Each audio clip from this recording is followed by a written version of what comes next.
नई दिल्ली में आज से 16वां भारत यूरोपीय संघ शिखर सम्मेलन शुरू हो रहा है। यह सम्मेलन भारत और यूरोपीय संघ के संबंधों को नई मजबूती देने में अहम साबित होगा।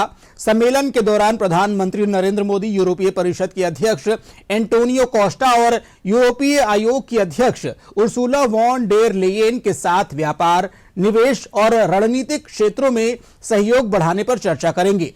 सम्मेलन को भारत यूरोपीय संघ मुक्त व्यापार समझौते वार्ता संभावित निष्कर्ष से अतिरिक्त गति मिलने की उम्मीद है। वैश्विक व्यापार के बदलते समीकरणों के बीच भारत ने बीते 4 वर्षों में जिस तेजी से मुक्त व्यापार समझौते को अंतिम रूप दिया है, उसने पूरी दुनिया का ध्यान अपनी ओर खींचा है। भारत और यूरोपीय संघ भी ऐसे ही एक मुक्त व्यापार समझौता पर हस्ताक्षर करने की दिशा में आगे बढ़ रहे हैं। इसके तहत भारत और यूरोपीय संघ एक दूसरे के बाजारों तक पहुंच को आसान बनाएंगे। समझौते के लागू होने के बाद भारतीय उत्पादों को यूरोपीय संघ के देशों में कम या शून्य टैरिफ पर पहुंच मिलने की संभावना है। वहीं यूरोपीय संघ के उत्पादों को भी भारतीय बाजार में इसी तरह की सुविधा मिल सकेगी।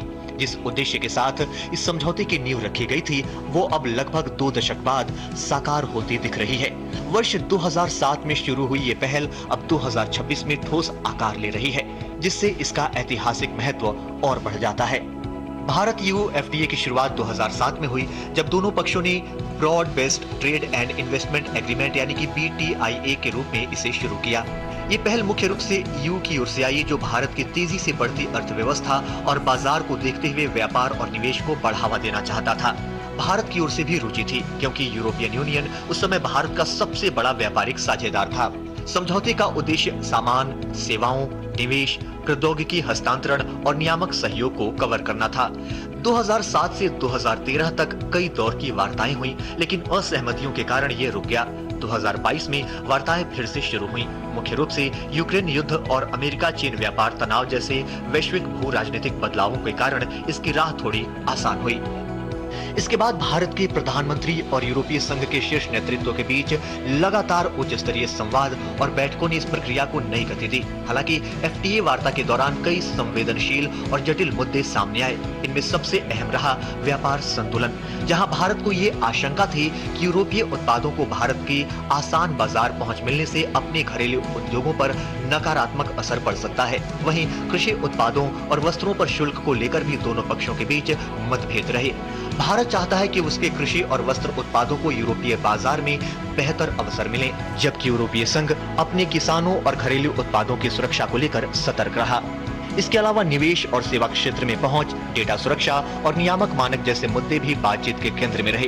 यूरोपीय संघ ने डेटा गोपनीयता और सख्त नियामक ढांचे पर जोर दिया, जबकि भारत के लिए ये मामला घरेलू नीति और डिजिटल संप्रभुता से जुड़ा रहा। साथ ही पर्यावरणीय और श्रमिक अधिकारों से जुड़े सामाजिक मानकों को लेकर भी यूरोपीय संघ ने भारत से सुधार की अपेक्षा की। इन सभी चुनौतियों के बावजूद दोनों पक्ष इस समझौते को उच्च प्राथमिकता देते आए हैं।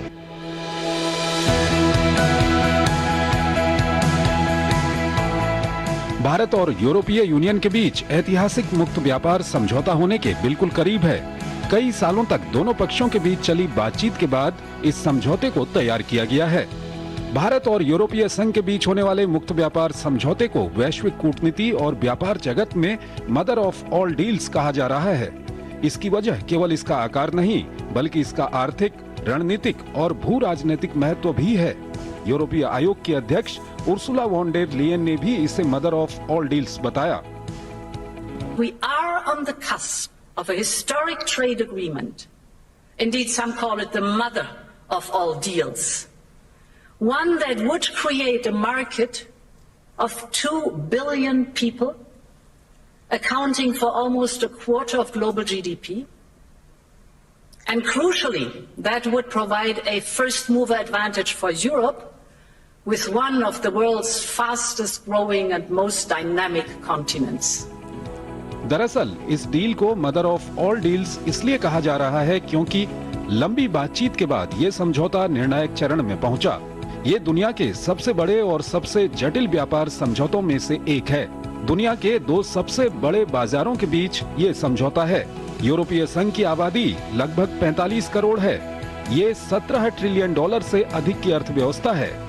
जबकि भारत 140 करोड़ की आबादी और दुनिया की सबसे तेजी से बढ़ती बड़ी अर्थव्यवस्था है।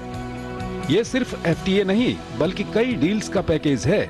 इसमें एफटीए के साथ साथ निवेश, डिजिटल ट्रेड, डाटा प्रोटेक्शन और ग्रीन एनर्जी के पहलू भी शामिल हैं। इस डील को निर्णायक चरण में पहुंचाने में भी काफी चुनौतियों का सामना करना पड़ा, क्योंकि यूरोप पर्यावरण, श्रम कानून और डेटा सुरक्षा पर सख्त है, जबकि भारत किसानों, डेयरी सेक्टर, एमएसएमई और नीतिगत स्वतंत्रता को लेकर काफी सतर्क है। आपको बता दें कि ईयू दुनिया का सबसे अधिक रेगुलेटेड मार्केट है। इस बाजार में भारत को व्यापक पहुंच मिलने से भारतीय कंपनियों की वैश्विक साख बढ़ेगी। भारत के उत्पाद विश्व मानकों पर खरे माने जाएंगे और वहीं दुनिया के बाकी बाजारों के दरवाजे भी खुलेंगे।